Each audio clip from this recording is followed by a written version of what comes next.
Veele ei jää jälgi. Kui vee peale jalutama läksin, siis tuli mu mees, see hullu Hans, ikka mulle liiva mööda randa järgi. Ta uuris madalat merepõhja ja kompas kepiga kivide vahesid. Ta on juba peaaegu pime. Vormsi suitsutarades oli see ju sage häda, et mehed kiiresti silma nägemise kaotasid. Vaatasin kaugelt, kuidas ta mind hõikas. Kom hiit! Tal olid rahutud käed, väga rahutud pillimehe käed. Mõnikord ei jõudnud ta ära oodata, kuni ma jälle pilliks muutun. Ta võttis mind koos kõigi mu vormsi rahvariietega sülle, võttis mu pikad patsid lahti, tõmbas kätega läbi laineliste juuste ja haaras poogna.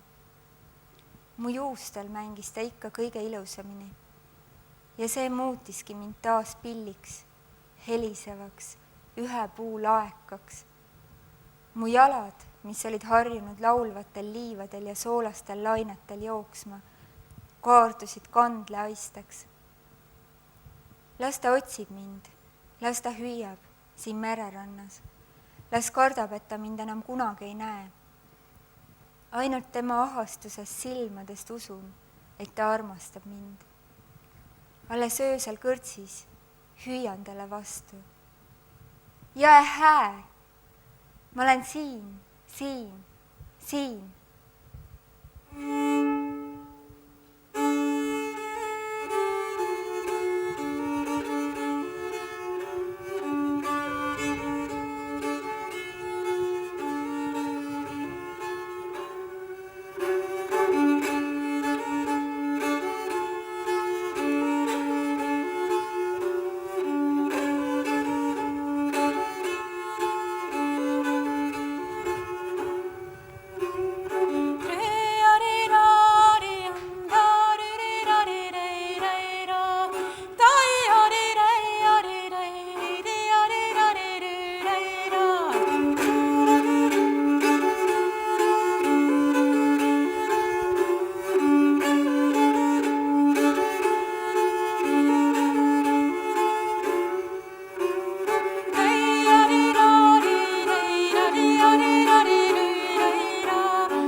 Ja see on